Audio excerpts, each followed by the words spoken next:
ఇప్పుడు మనం మన రాజ్యాంగంలో ఆర్టికల్ 1 నుంచి 4 వరకు ఏమేమి ఉన్నాయో ఇప్పుడు తెలుసుకోబోతున్నాం. Let's get into the video.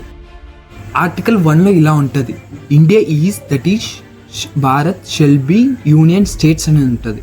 ఇలా ఎందుకు ఉంటుంది అంటే భారతదేశం అన్ని రాష్ట్రాలను కలిపి ఒక దేశంగా మారింది. అలాగే ముఖ్యంగా ఇక్కడ ఒక విషయాన్ని గమనిస్తే మనం భారత నిర్మాతలు ఏమని రాశారు అంటే ఫెడరేషన్ అని కాకోకుండా యూనియన్ స్టేట్స్ అని ఇక్కడ ఉపయోగించారు. ఎందుకు అంటే మన భారతదేశం అన్ని రాష్ట్రాలను కలిపి మనం భారతదేశంగా ఏర్పడ్డాం. అలాగే మన భారతదేశం నుంచి ఏ రాష్ట్రాన్ని విడిపోయే హక్కు లేదు. అలాగే ఆర్టికల్ 2, 3 ఏం సూచిస్తుంది అంటే కొత్త రాష్ట్రాలను ఏర్పాటు చేయగల శక్తి పార్లమెంట్కు ఉంటుంది. అలాగే ఏ రాష్ట్రాన్నైనా పేరు మార్చగలదు, ఏ రాష్ట్రాన్నైనా సరిహద్దులు మార్చగలవు, ఒక రాష్ట్రాన్ని విడగొట్టచ్చు, ఒక రాష్ట్రాన్ని కలుపుకోవచ్చు. ఉదాహరణకు మనం చూసుకుంటే 2014లో ఆంధ్రప్రదేశ్ తెలంగాణ విడిపోయింది, అది ఈ ఆర్టికల్ ద్వారానే. అలాగే మనం రీసెంట్గా 2025లో కేరళ రాష్ట్రాన్ని కేరళంగా మార్చారు. అలాగే 1969లో చూసుకుంటే తమిళనాడుని మద్రాసుగా ఉన్న రాష్ట్రాన్ని తమిళనాడుగా మార్చారు.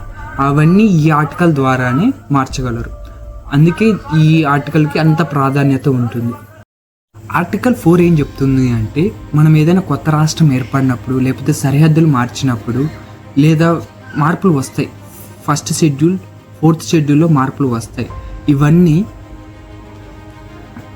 ఇవన్నీ రాజ్యాంగ సవరణ ప్రకారం పరిగణించబడతాయి. అలాగే ఆర్టికల్ 368 ప్రకారం ప్రత్యేక మెజారిటీ లేకపోయినా కూడా సాధారణ మెజారిటీతో బిల్ పాస్ చేయొచ్చు.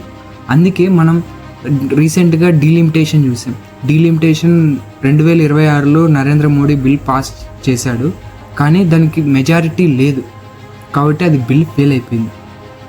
ఈ వీడియో అంతే. మనం ఈ వీడియోలో ఒకటి ఆర్టికల్ ఏం చెప్తుంది, ఆర్టికల్ 4(3)(2) ఏం చెప్తుంది అనేది పూర్తిగా డీటెయిల్గా తెలుసుకున్నాం. ఈ వీడియో మీకు నచ్చినట్లయితే లైక్ చేయండి, షేర్ చేయండి, సబ్స్క్రైబ్ చేసుకోండి.